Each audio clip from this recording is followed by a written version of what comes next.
And now let's cut live to where President Macron is meeting with President Xi Jinping in Beijing.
Now we are coming to you live where President Emmanuel Macron is meeting with President Xi Jinping in Beijing. The French president, of course, on a 3-day state visit to China, scheduled to meet with this meeting currently underway, Xi Jinping. Now, Macron has met already with the Chinese Premier Qiang and with the National Assembly chairperson, Zhanshu, at the Great Hall of the People. Macron is being accompanied by the EU chief, Ursula von der Leyen. Now, this meeting in hopes of smoothing the ties with Beijing, both Macron and von der Leyen separately holding talks with the Chinese president. Now, these meetings in a bid to persuade China to use its influence over Russia to bring peace in Ukraine. President Emmanuel Macron arrived in Beijing yesterday. He emphasized on how Europe must resist reducing trade and diplomatic ties with Beijing, which is at the moment at odds with the West over issues including the Taiwan issue and China's close ties, of course, with Russia. Meanwhile, hours before his arrival in Beijing, Macron held a phone conversation with US President Joe Biden. During that conversation, they agreed to engage with China in a bid to try to hasten the end of the war.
Now, President Emmanuel Macron meeting with China's Xi Jinping.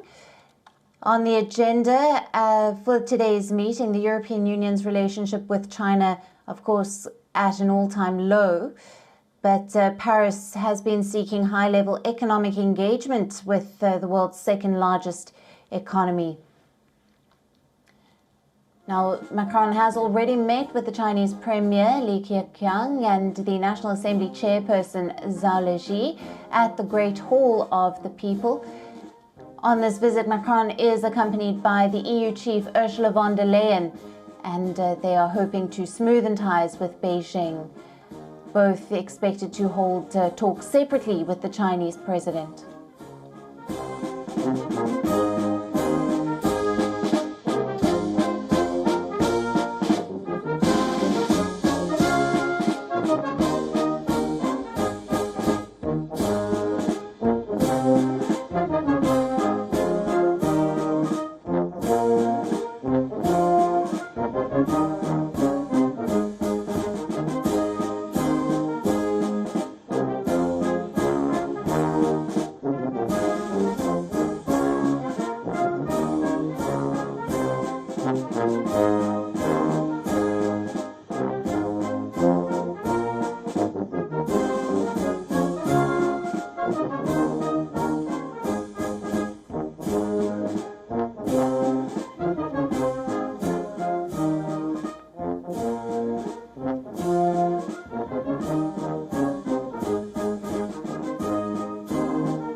Now, for more on this, we are being joined by our correspondent Natalie Malgas from Paris. Thank you for being with us, Natalie. Now, Macron is currently meeting with President Xi Jinping.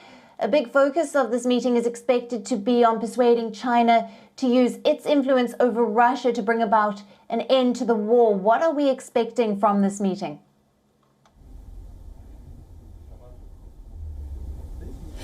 As you mentioned, key priorities on this trip to China, the first for Macron since his re-election last year. Of course, the presidential counterparts have met at several international summits since, but this being a trip on Chinese soil of quite an intimate diplomatic nature, there are some key points on the agenda, including trade. But as you mentioned, it's for sure the conflict playing out in Ukraine at the moment. Russia and China's relationship is definitely going to be on the table and part of the conversations, with Europe and the French President Emmanuel Macron appealing to China to use its influence in fast-tracking an end to the war in Ukraine. We saw in a series of tweets ahead of this meeting between the Chinese president and the French President, Emmanuel Macron again reiterating what a crucial role China has to play in brokering peace. Much of the conversation will also center around issues of food security, climate change, and business and trade agreements. But as you mentioned, top of the agenda is what is playing out in Ukraine at the moment.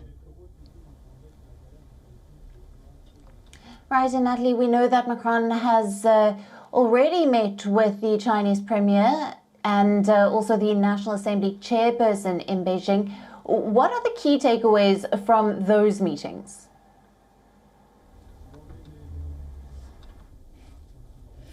Of course, business agreements and trade, re-oiling those global supply chains, re-establishing trade agreements. And as we saw in a series of tweets from the European Commission President Ursula von der Leyen, who of course is accompanying the president along with 50 other representatives across the board from political to cultural arenas, who have all joined the president on this three-day state visit. Again, just pointing to the kind of broad nature of the conversations that would be had over the next few days. From the individual meetings with Premier Li, Ursula von der Leyen and President Macron had stressed trade, had stressed re-establishing and rebalancing those trade agreements, making sure that all of the collapse and the hurdles of the COVID-19 pandemic are ironed out, straightened out and strengthened. In fact, in a series of tweets, Ursula von der Leyen had mentioned that, again, China is a crucial trade partner to Europe, and that European businesses have much to offer China, but several businesses on the continent face many discriminatory hurdles. So their conversation was no doubt one around rebalancing those trade agreements for both Europe and France particularly. Right, Natalie, thank you. Stay with us while we bring in Dr. Antoine Bondas to the conversation. He's a research fellow at the Paris-based Foundation for Strategic Research and an associate professor. Thank you for being with us. Now, Professor, in your view, what are the most important things that will come out of this meeting with President Macron and President Xi Jinping? How effective is Macron expected to be in his agenda here? I think the president has very realistic expectation, and then these expectations are limited. I'm not sure anything is going to come out, from this interview between the two state leaders, but at least President Macron has a unique opportunity to deliver some key message to the Chinese counterparts, not only to make sure that China does not support militarily Russia, that's one of the key objectives, through warnings that it would go against European security. And there, of course, there would be consequences. And second, President Macron has a unique opportunity to ask China to maybe clarify its position on something Russia had the intention of doing, that is, to deploy nuclear weapons on the territory of Belarus. China has always been opposed about deploying nuclear weapons abroad, and China has always been opposed to nuclear sharing. So it would be quite interesting to have the Chinese position, official position on that. Absolutely, their official position on that. What kind of influence will China have over Russia in trying to bring peace to Ukraine? Again, we need to be realistic. The objective is if the objective is to convince China to put pressure on Russia, I think it's not going to happen, not only because China was in Russia a few days ago for the state visit when Xi Jinping met with Vladimir Putin, but yesterday the Chinese Prime Minister had some interview with his counterpart, Russian counterpart. So I don't see any possibility of Russia to be pressured by China. But what is quite important for the French is to remain the door open and to ask China to face its responsibility as a permanent member of the Security Council. And even if China may have some keys in solving the war in Ukraine, China is so far unwilling to use it. Yet the French want to remain and to keep the door open and to say openly what is the reality is that China could, if China wanted, to contribute to solve peacefully what's happening in Ukraine. Right. Thank you. Stay with us while we go back to our correspondent, Natalie. Natalie, now we know that Ursula von der Leyen will be holding separate talks with the Chinese president. When is this expected to happen, and what are we expecting to come out of those talks?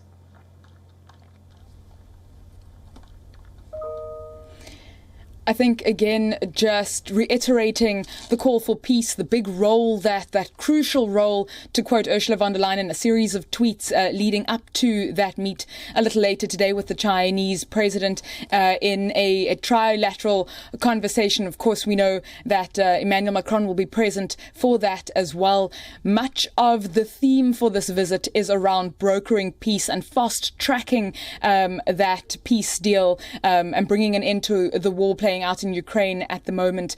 In addition to those peace talks and pressing China to use its influence there will also be a lot to talk about around trade. Again, we heard from Ursula von der Leyen herself in a series of tweets after meeting with Premier Li and ahead of her meeting with the president, again, just re-establishing those trade agreements and rebalancing the kind of trade deficit that is currently being experienced. China is a crucial trade partner for Europe, and much of what both parties have stressed is that there is a future, there is a role, and there is something that both Europe and China can offer each other by way of business deals.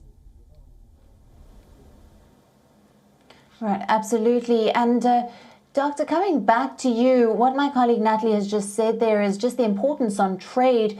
But these talks, of course, coming at a time when China is really at odds with the West, especially of issues such as Taiwan. Yes, indeed. And that's why that state visit is quite complicated, because you need to make sure to balance all of our interests. On the trade part, the key objective is to rebalance upwards our trade relations, because the trade deficit with China is at an all-time high, 50 billion on the French side, 400 billion on the EU side. So, of course, there is to reduce that trade deficit. On the other side, there is to diversify our partners, and that the whole debate in Europe about de-risking and not decoupling with China. De-risking meaning to diversify our trade relations to be less dependent on China. And at the same time, we also need to convey messages to China. And one of them, especially today, is that France, just like the EU, just like most of our partners, we all have an interest in maintaining stability in the Taiwan Strait.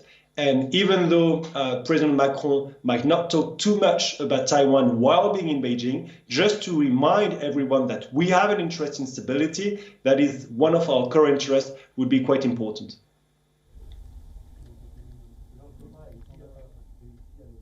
And Natalie, thank you both very much for being with us and bringing us all the latest on those big meetings taking place.